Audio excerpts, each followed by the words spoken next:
congratulations, but I think from a personal perspective, you should be very proud of what's been achieved so far. So I'll ask Senator Carrickey to conclude. Senator, you've got 5 minutes. Thanks very much, Gaelic, and thanks very much for your kind words. I suppose,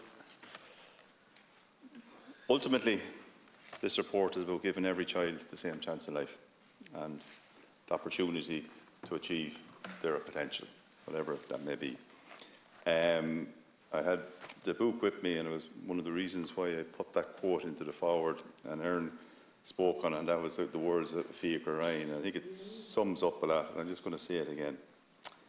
It only seems appropriate to give the same rights to those without autism to individuals with it. Needing some type of assistance does not make someone less of a person. Try and see past autism and realise that we are the same in size as others, and that can go for any disability. And I think that's powerful words, and I think it was one of the most powerful days, I would say, in this Oireachtas, when young Fiachra and his family came in here, first non-verbal person to give evidence at an Oireachtas committee. We also had the day in the Shannon here when government business was moved, and we had self-advocates and family groups from around the country sitting in the seats of elected representatives, giving their views, their stories, and I said the same. It was one of the most powerful days, testimony that was given to any committee, and I think it's something any of us who were here will never forget that day.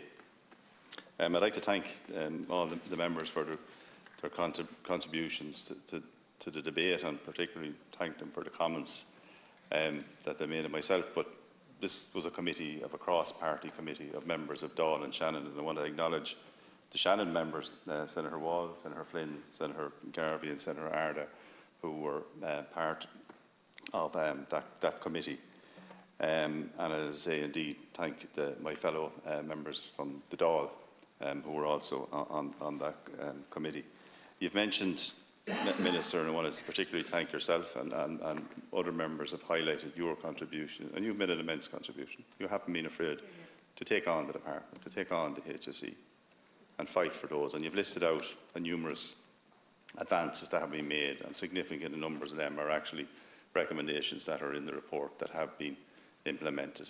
And we will publish within the next couple of weeks before an election an update. We've finally got all departments to reply to the letters that I sent to them. We'll have an update on every single where we are, and our plan is to traffic light where we are with the implementation of the report, and that'll be a benchmark for those in the next government, members of Dáil and Shannon Éireann, and it's somewhere I intend to be able to hold departments to account and review in June 25 a 24-month follow-up on the report and where we are at. We've seen the strategy, and I compliment you on your work on the strategy, and I know there was a fight to get a lot of things into that strategy that wouldn't have been there otherwise. And as I say, the protocol, I know that is something you have fought for as well, and I think yesterday was a great day when government passed ratifying that optional protocol.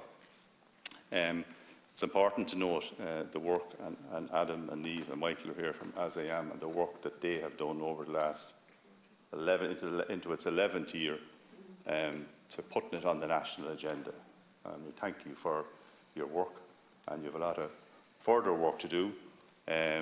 Funding has been given to the helpline, which is manned by As I Am. We now have the AAC devices, and this needs to be rolled out, that every child with a speech and language issue should have an AAC device provided by the state with the requisite app on it. I've seen what it can do for my son.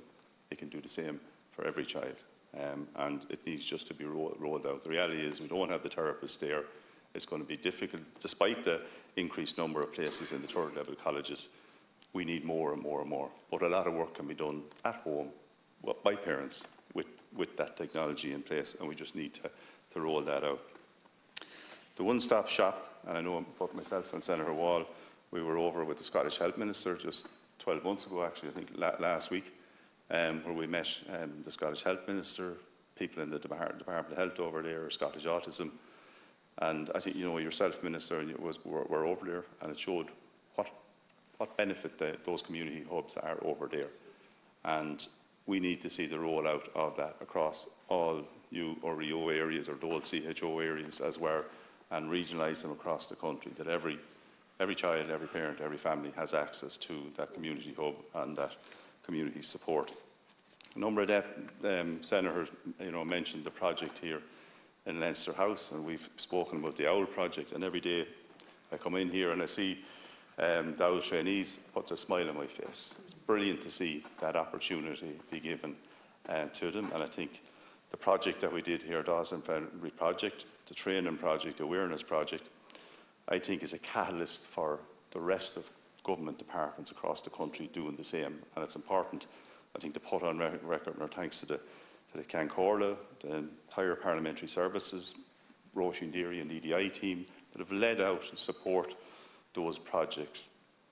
I know a number of government departments are following suit already on the back of what we've done.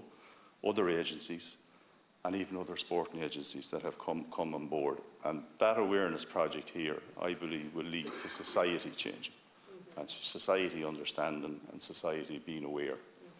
And by being aware, you can get those changes made. And ultimately, that needs to change across all disabilities, not just in the autistic community. I'm grateful to the witnesses that contributed to our numerous meetings, and indeed the support of the autistic community, and for their passion and commitment that they've given throughout the years in face of what are difficult challenges for them in their life.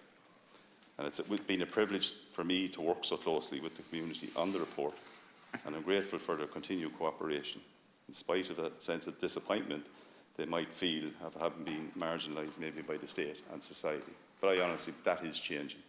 The state, being government, is changing. We have more to do. We have to make sure that society changes by informing more people and making more people aware, and that process has started. So I'd like to thank all those families, their supporters, and our young autistic children or young autistic adults for their patience and for their support in our efforts to make sure we promote inclusion across all society. I slightly differ from yourself with regard to the legislation. In my view, it's something I'm extremely strong on, and all members of the committee were strong in their view on that. We have a strategy there for 18 months, but legislation will compel the Minister of the day, whatever minister that may be, whatever government might be make up, to make sure that they implement that strategy for whole of life, not for 18 months. And I think by putting that in place, I think we rebuild the trust to those families, that we will provide the services that they need for whole of life, not just for 18 months. So I will continue to advocate, and I will continue to push, and I will push with my own colleagues in my own party to make sure that that is part of our general election manifesto, and that if we're in government or going into government post-election, that would form a part of the programme for government, that we would legislate for the strategy and build on the good work that you have done and make sure that those supports are there for whole of life. Thank you.